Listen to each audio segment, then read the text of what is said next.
আমি সবসময় শুনছি পৃথিবীর সব অভিভাবকরা একটা সময় সন্তান হয়ে যায়, আর সব সন্তানরা অভিভাবক। তুমি জানো ছোটবেলা থেকে আমার স্বপ্ন কি? আমি কখনো ডক্টর হতে চাইনি, আমি কখনো ইঞ্জিনিয়ার হতে চাইনি। আমি সব সময় চাইতাম কোনো একদিন আমি তোমার বাবা হবো আর তুমি আমার ছেলে। কিন্তু আজকে বুঝতে পারলাম আমার এই স্বপ্ন কোনোদিন পূরণ হবে না। কারণ কি জানো? কারণ আমার বাবা কৃপণ।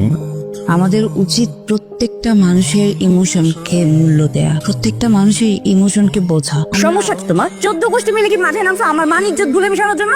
ওরে বাবা রে বাবা, তুমি এত রেগে যাচ্ছ জানি কথাই বলা যাচ্ছে না। আবার কি করলাম আমি একটু বলো না। না, আমি তো তোমার এই রাগের ভয়ে লুকিয়ে লুকিয়ে থাকি যেন তোমার সামনে না পড়তে হয়। তারপর কি রাগ? তোমার হাতে কি? কার্ড। কার্ড? বিয়ের কার্ড? বিয়ের কার্ড? কার্ড আমাদের বিয়ের কার্ড। আমি জীবনে কোনোদিন দেখি নাই নিজের বিয়ের কার্ড নিজে গিয়ে বিলি করে বেড়াইতে। ইউজুয়ালি এগুলো ফ্যামিলি মানুষজন করে। আমি তোমার সাথে একমত, এই কাজগুলো ফ্যামিলি মেম্বাররা করে। তো ফ্যামিলি মেম্বার থাকতে হবে তো। আমার বাড়িতে আমি বাদে পুলিশ আছেন একজন, আমার বাবার বয়সটা তো তুমি জানো। এই বয়সে একজন মানুষকে আমি কার্ড বিলি করতে পাঠাবো না? আমার আর কোনো অপশন নাই। কি করবো বলো? Right, you are right. Sorry, আমার আসলে মেজাজ একটু খারাপ তো, তাই এরকম। একটু খারাপ? অনেক খারাপ না? আমি ভেবেছিলাম কি জানো, বিয়ের আগে শেষ প্রেমটা না হয় করেই নিবো, কিন্তু এখন মনে হচ্ছে সেটাও হবে না। এক্সকিউজ মি, শেষ প্রেম মানে তুমি বিয়ের পর প্রেম করবে না? আমি করতে চাইলেও তো হবে না মনে হচ্ছে। তোমার যে মেজাজ, ওরে বাবারে, এই মেজাজে আমি কি করবো বলো? মানে এখনই তুমি কথাই বলতে পারি না, এমন ব্যবহার করো, এমন রাগ দেখাও। বিয়ের পর তো আমার মনে হয় তোমাকে বাথরুমে বন্দি করে রাখবা, চেহারাটাও দেখতে দিব না। তোমার সাথে ওইটাই করা উচিত, বুঝছো? আগাগোড়া একটা পেইন। এদিক দিয়ে আসো। কোথায়? ঘরে আমাকে ভগবানে বুঝছে কি প্রেম করবো। কিভাবে? সমস্যা নেই, তুমি তোমার বউ করতেই পারো। কি হয়েছে? চলো, এ জায়গায় যেতে হবে, খুব ইম্পর্টেন্ট কাজ। যেতে হবে? প্রেম শেষ? আপাতত শেষ, এখন অনেক ইম্পর্টেন্ট একটা কাজ করতে হবে। চল চল চল। শোনো, তুই একটু প্রেম করতে করতে যাই।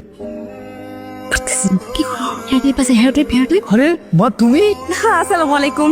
ওয়ালাইকুম আসসালাম। তুমি আসবে জানাবো না? এই শিলা, মা, সাজিদ, আরে দিকে দেখ কে আসছে বাসায়। আরে তাড়াতাড়ি আয় শিলা। তুই মাম জানাবো না? এই দেখ কে আসছে। বাবা, আসলে হয়েছে কি, আমরা এইদিকেই যাচ্ছিলাম তো ভাবলাম হচ্ছে আপনাদেরকে দেখে যাই, স্পেশালি একটু মুরব্বিকে দেখে যাই আর কি। এইটা হলে আমার বৌমা।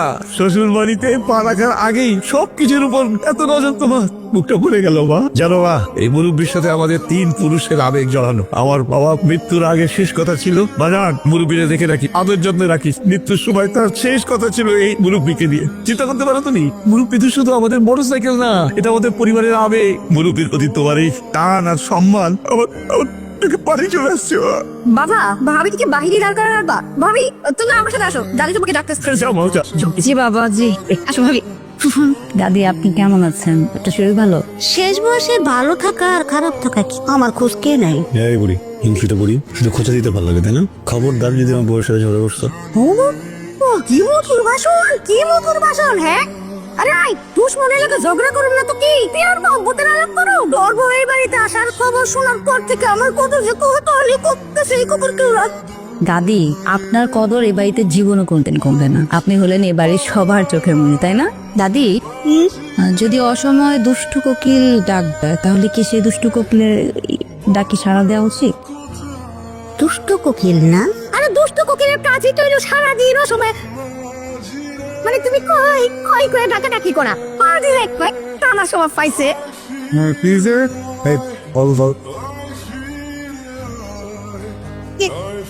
কি করো? কি করি না করি সেটা তোমার দরকার নাই, আসল কথা বলো।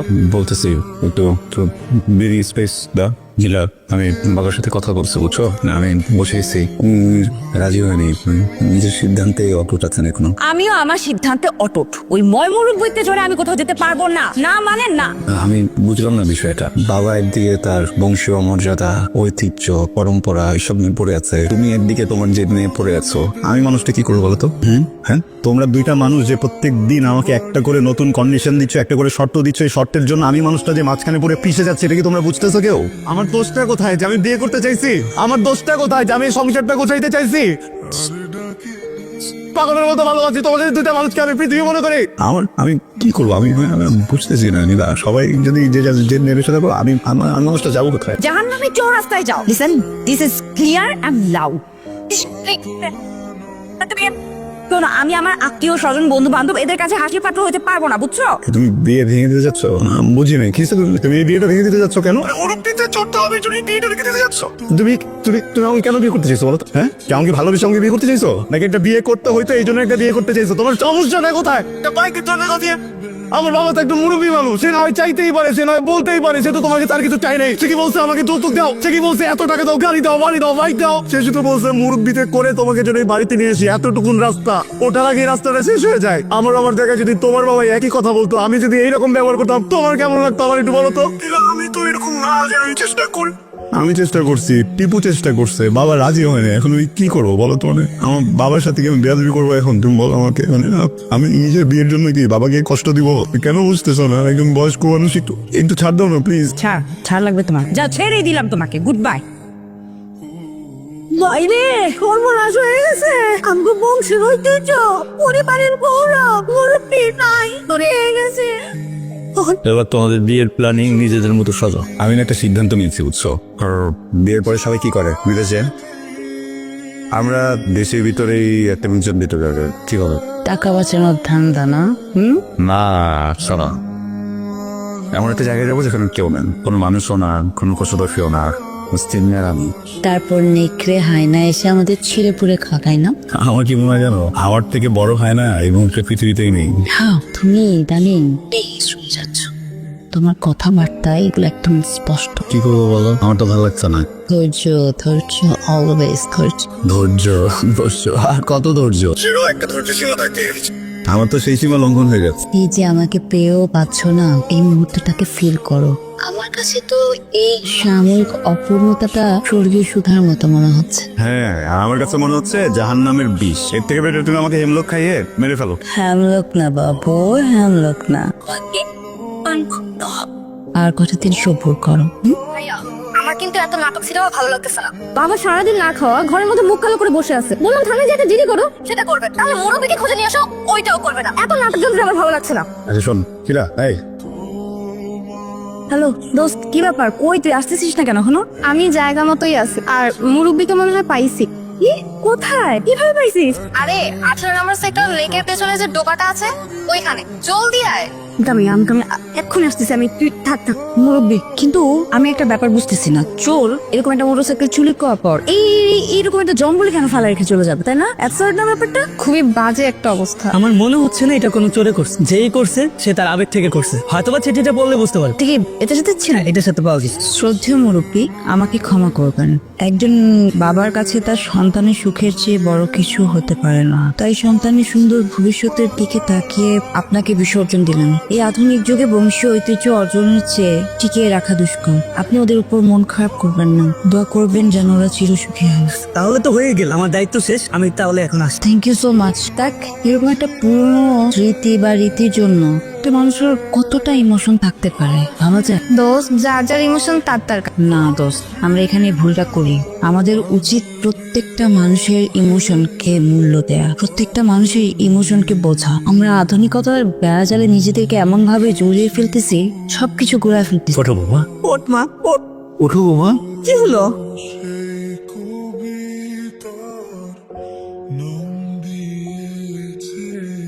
আমি সবসময় শুনছি পৃথিবীর সব অভিভাবকরা একটা সময় সন্তান হয়ে যায়, আর সব সন্তানরা অভিভাবক। তুমি জানো ছোটবেলা থেকে আমার স্বপ্ন কি? আমি কখনো ডক্টর হতে চাইনি, আমি কখনো ইঞ্জিনিয়ার হতে চাইনি। আমি সব সময় চাইতাম কোনো একদিন আমি তোমার বাবা হবো, আর তুমি আমার ছেলে। আজকে বুঝতে পারলাম আমার এই স্বপ্ন কোনোদিন পূরণ হবে না। কারণ কি জানো? কারণ আমার বাবা কৃপণ। বাবা, ভালোবাসা খুব সুন্দর। একজন মানুষ যখন একজন মানুষকে ভালোবেসে কিছু করে, ওই বিষয়টা খুব সুন্দর, খুব আরাম। তো কেউ যখন কাউকে ভালোবেসে শুধুমাত্র একতরফা স্যাক্রিফাইস করে, ওই বিষয়টা সুন্দর না, ওই বিষয়টা কুচ্ছি। তুই একটাবার ভাবো নেই, তোমার ছেলে যখন জানতে পারবে তার বিয়ের জন্য, তার সুখের জন্য তারই বাবা নিজের জীবনের সব থেকে আনন্দের জায়গাটাকে স্যাক্রিফাইস করেছে, সেটি শান্তিতে ওই সংসারটা করতে রাখে হবে না। মুরব্বী, আমাদের পরিবারের ঐতিহ্য আমার কাছে অনেক গুরুত্বপূর্ণ। বৌমা তো তোর কাছে অনেক বেশি গুরুত্বপূর্ণ। যখন বললাম যে আমার জেদের কারণে তুই বৌমাকে হারাবি, তার ভালোবাসাকে হারাবি, তুই শূন্য হয়ে যাবি, তখন আমি সহ্য করতে পারিনি।